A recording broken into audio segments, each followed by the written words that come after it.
Hallo an alle. Mein Name ist Janie Ondracek und meine Forschung an der Technischen Universität München konzentriert sich auf Schlaf- und Gedächtniskonsolidierung bei Vögeln.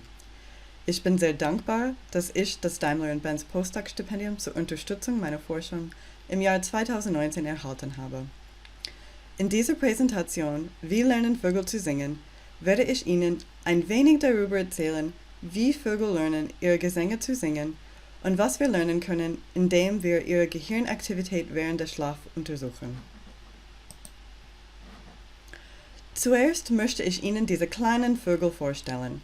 Es ist ein Zebrafink und seit den 50er Jahren wird er auf seine Fähigkeit, einen Gesang zu lernen und zu singen untersucht. Man könnte sagen, dass er die Labormaus der Vögel ist. Bei dieser Art singen nur die Männchen einen Gesang. Sie können den Männchen leicht an ihren leuchtend orangefarbenen oder schwarzen Backen und ihren auffälligen Zebrastreifen erkennen. Die einfarbige grau gefärbte Vögel auf dem Bild hier sind die Weibchen.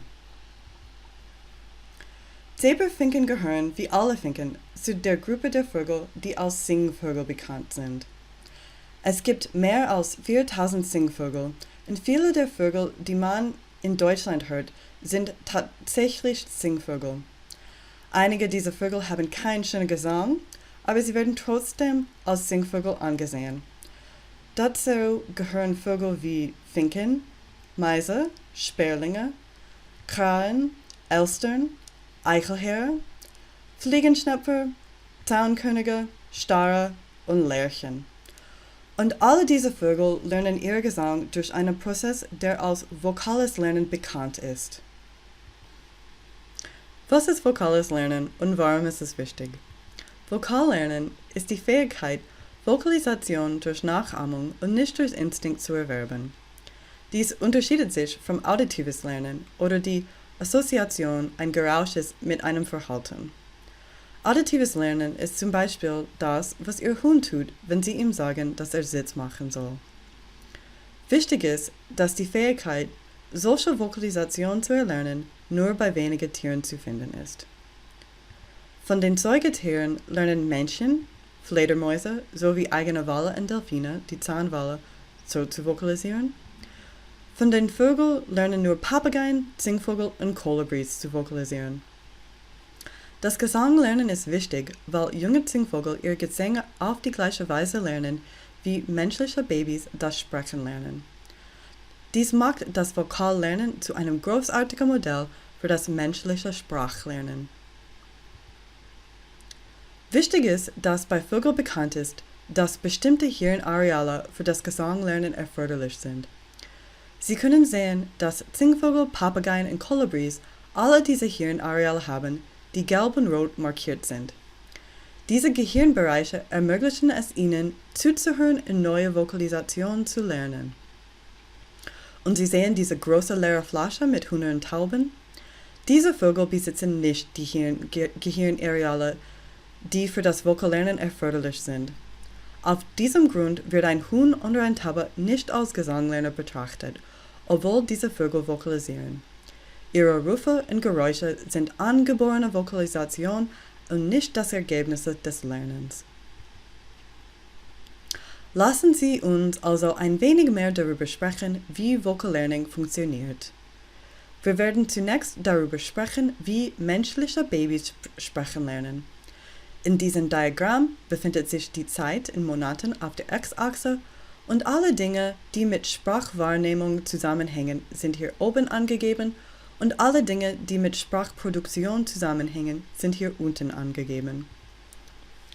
Innerhalb der ersten 3 bis 4 Monaten können menschliche Babys bereits zwischen verschiedenen Laute aus unterschiedlichen Sprachen unterscheiden und sie können Laute produzieren.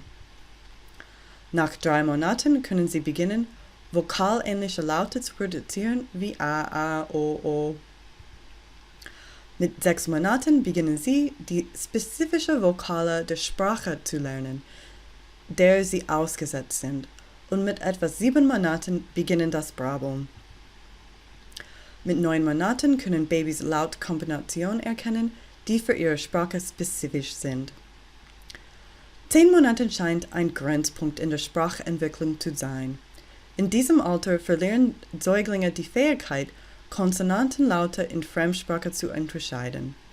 Denken Sie daran, dass Sie, wenn Sie mit der deutschen Sprache aufgewachsen sind, Schwierigkeiten haben, Unterschiede in eine chinesische Sprache wie zum Beispiel Mandarin zu hören. In ähnlicher Weise beginnen Säuglinge mit 10 Monaten sprachspezifische Laute zu produzieren. Nach etwas ein Jahr beginnt menschliches Baby schließlich, die ersten Wörter zu produzieren. Vergleichen wir dies nun damit, wie Vögel das Singen lernen. Wir werden sehen, dass es mehrere Ähnlichkeiten im gesamten Lernprogramm gibt. Hier entlang der X-Achse haben wir ein Jahr von Frühling zu Frühling aufgeteilt.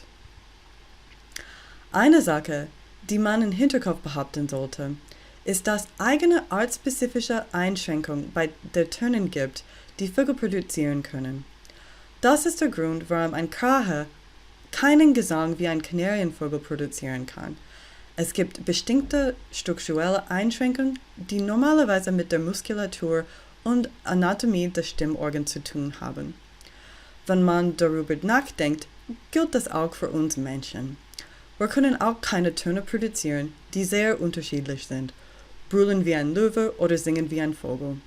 Das gilt also für Männchen und auch für Vögel. Nachdem ein Vogel geschlüpft ist, hat er also eine gewisse Zeit, in der er den Gesängen, die er hört, zuhören und sich diese einprägen kann.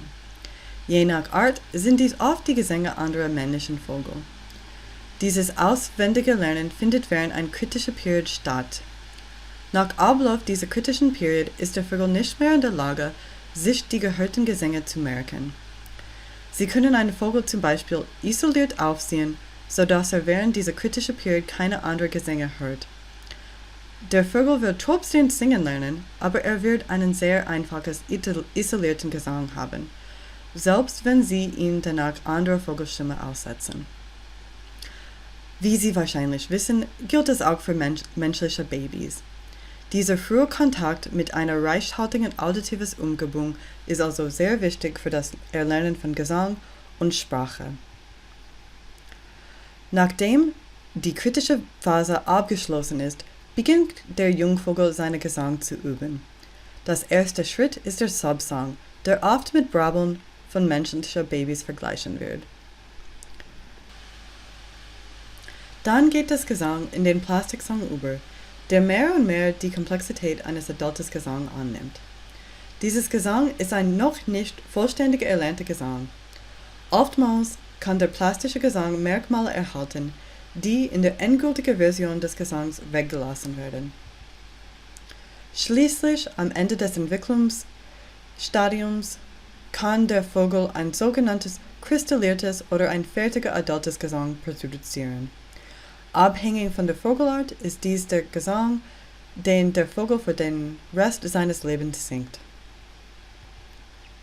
Diese Phase hier, in der der Vogel seinen Gesang singt, auf das hört, was er produziert, und es dann auf der Grundlage seines auditiven Gedächtnisses ändert, wird als sensorimotisches Lernen genannt.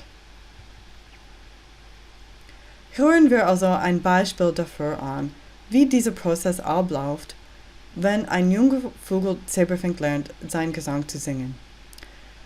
Zebrfinken lernen in etwa 90 Tagen ihr Gesang zu singen, und sie durchlaufende Phasen des sensorischen Lernens, wenn sie das Gesang des Vaters hören, und das sensorimotische Lernen, wenn sie beginnen, ihren eigenen Gesang zu üben.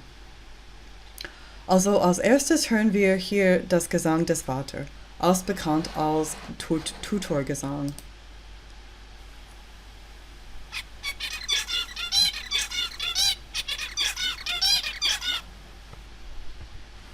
Dann können wir den Subsong des Jungtiers anhören.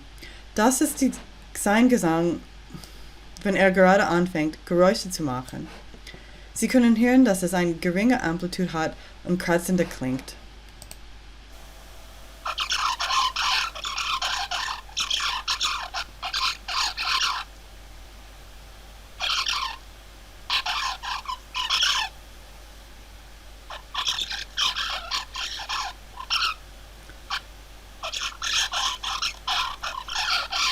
Dann können wir uns den Plastikgesang des Jungtiers hören, wenn er 45 Tage alt ist.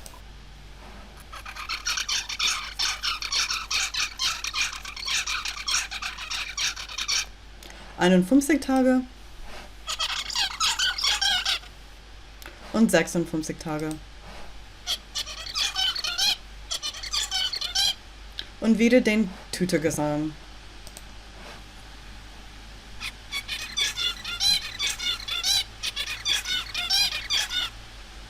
Sie sollten hören können, wie er über einen Zeitraum von diesen 10 Tagen eine Struktur entwickelt und mehr wie ein Gesang klingt. Dann sind diese eigene andere Beispiele von Zebra-Finkengesänge aus derselben Kolonie. Sie sollten in der Lage sein zu hören, wie sie alle sehr unterschiedlich klingen. Also gibt es eine Menge Variation innerhalb der Arten in den Gesangproduktionen.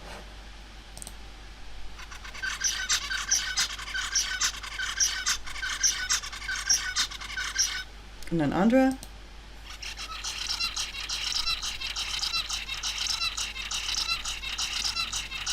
Und ein anderer.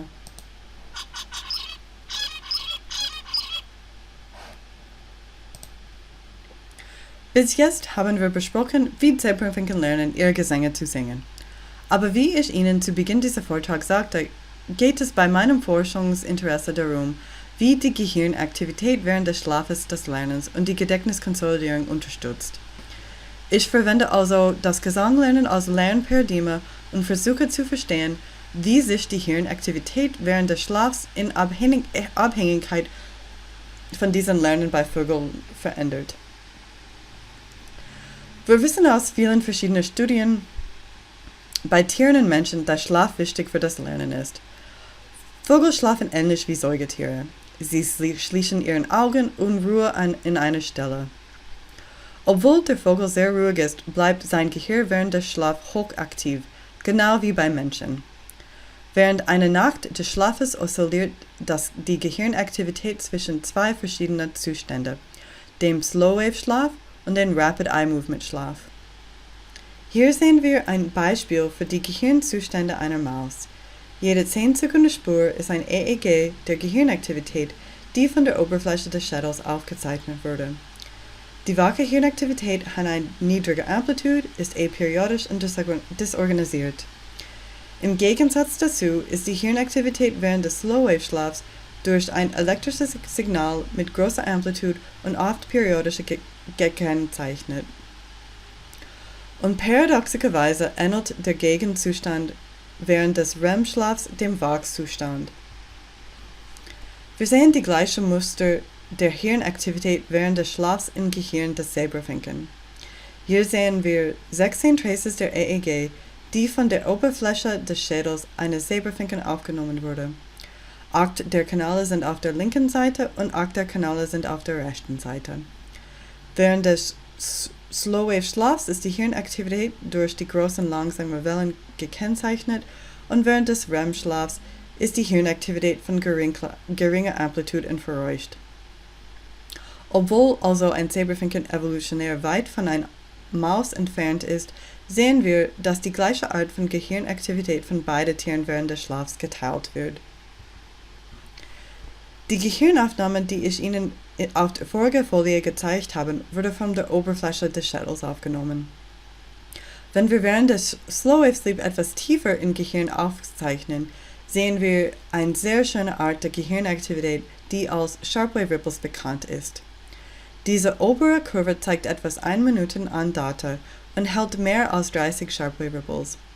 Hier in dieser Abbildung des ungefilterten LFP sehen wir diese einzelnen Sharp-Wave-Ripples vergrößert, sodass Sie die große negative Auslenkung sehen können.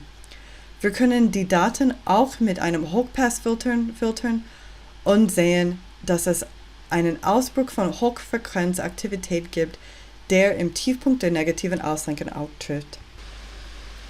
Während jedem der Sharp-Wave-Ripple-Events folgt die neuronale Population nach einem bestimmten Muster. Hier zeigt jede Punkte ein Aktionspotenzial von einem anderen Neuron an. Wir können sehen, dass die neuronale Aktivität hochsynchron ist und an bestimmte Phasen der Sharp-Wave-Ripple gebunden ist. Dies ist ein Beispiel vom Zebrafink, aber wir sehen die gleichen Aktivitätsmuster auch beim anderen Vögeln, wie zum Beispiel Hühnern. Das ist sehr aufregend, denn wir wissen, dass bei Säugetieren die Sharp Wave Ripples eine wichtige Rolle bei der Konsolidierung von Erinnerungen spielen, indem sie Neuronenpopulationen während des Schlafs reaktivieren. Sehen wir die gleiche Art von gedächtnisbezogener Reaktivierung während des Schlafs bei Vögeln? Mein Labor arbeitet derzeit daran, diese Frage zu beantworten. Damit möchte ich meinen Vortrag beenden. Ich möchte mich bei meiner Kollegin an der Technischen Universität München am Lehrstuhl für Zoologie bedanken. Meine Doktorand Janie hat an mehreren Aspekten dieser Projekte mitgearbeitet und wird nächstes Jahr seine Promotion abschließen. Ich möchte mich auch bei meiner aktuellen Forschungsförderung bedanken, darunter die Daimler und Benz Stiftung, die DFG, sowie bei meiner früheren Förderung, die diese Forschungsprojekte möglich machen. Für Fragen stehe ich Ihnen gerne zur Verfügung. Bitte zögern Sie nicht, mich per E-Mail zu kontaktieren. Vielen Dank für Ihre Aufmerksamkeit.